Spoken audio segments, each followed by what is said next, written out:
Well, this little lady here played one of the most elaborate April Fool's jokes on me that I've had done in a long time. Kind of surprised. I thought I'd share it with you all here. Let me give you a little bit of the backstory first.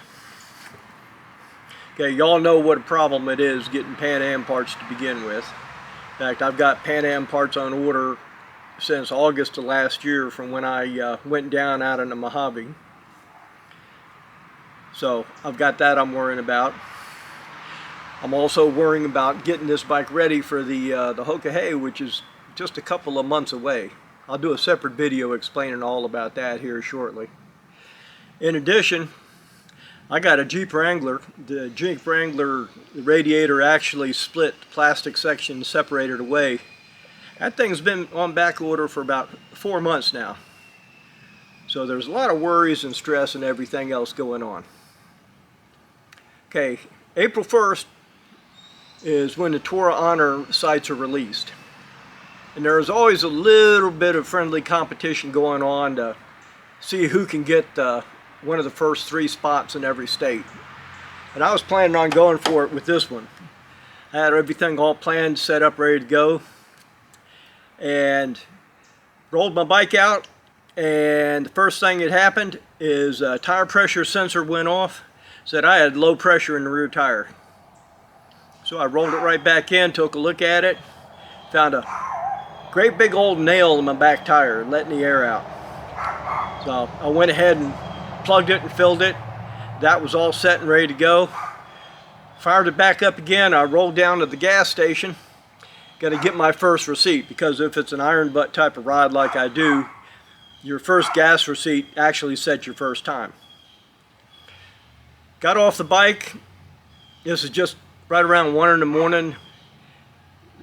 Friday morning. The gas station is absolutely deserted. Get off the bike, go to put my credit card in the machine, and behind me I hear what sounds like somebody's pouring out a soda right behind me. And I look out, and radiator fluid is just pouring out of the front of my bike. So my mind went immediately into panic. What in the world is going on? Because this is like a whole cup full of fluid. That's a pretty significant amount of fluid for a bike this size. So I kind of scrapped my plans, take it, load it up on a trailer, take it back down to the Harley dealer. You know, when I come in there, they take a look at it, they see the whole left side of the radiator is just soaked with radiator fluid. And at the same time, they're kind of scratching their heads, you know, because they've never heard of the PanAms having radiator trouble. They've heard of them having all kinds of different troubles, but never radiator trouble. So, but say, hey, no problem. I was there very first thing in the morning. They grabbed it and they threw it straight on the rack. First one on the lift. They said, as soon as they figure out what's going on, they'll get in touch with me. Well, end of the day, they got a hold of me and said, hey, you know, it's really no big deal. Have your bike ready. No charge, just ready this morning. There's something that about these PanAms, and actually it's about some other bikes. When you got the lower than the engine radiator, and then you got the real low reservoir, you kind of got to be a little bit more on top of the radiator fluid than evidently I was. And what happens is these bikes, and I guess PanAms are known for this because the tech got a hold of a couple other guys and they've seen it a few times. You get air in the system and the air builds up, especially if it builds up in the back cylinder, you know, as if you had it up on your center stand, plugging a hole in the tire. The air will get to the back.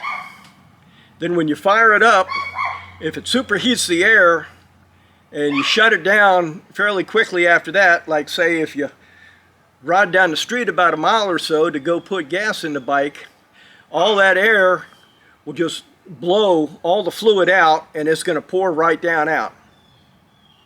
So this is actually a known problem. So basically what it turned out to be is my bike telling me April Fools. They went, they pressure tested it, checked all the fluids, checked everything. The bike is good, ready, no problems at all, no charge for the service. They're happy to give it back to me. They even scrubbed some of the dirt off of it. So, bike played April Fools. I fell for it. Had someone tell me that I ought to name her Quinn after that last little thing, but on the one hand, I'm pretty sure that Harley Quinn has been trademarked already, and the second thing is I'm not too sure I really want to encourage that kind of behavior with my motorcycle. Well, that's it for now. I'll be back with some more stuff. Catch you later.